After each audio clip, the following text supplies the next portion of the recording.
ప్రపంచాన్ని ఆరోగ్యపరంగా ఆర్థికంగా అతలాకుతలం చేసిన కరోనా మరోమారు చైనాలో పంజా విసిరింది.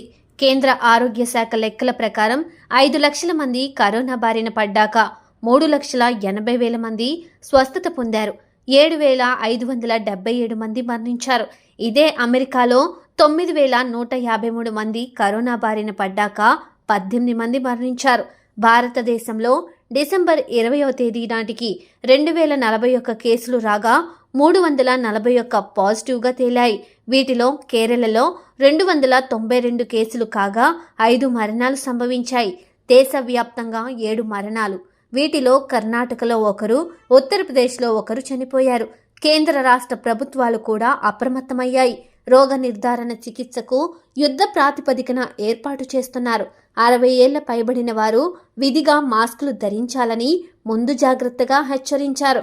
కరోనా వైరస్ పాండమిక్లో ఆఖరిగా ఒమిక్రాన్ వేరియంట్ వచ్చింది. అది BA.2.86గా నమోదైంది. ఇప్పుడు ఇది రూపాంతరం చెంది JN.1 వేరియంట్గా విస్తరిస్తోంది.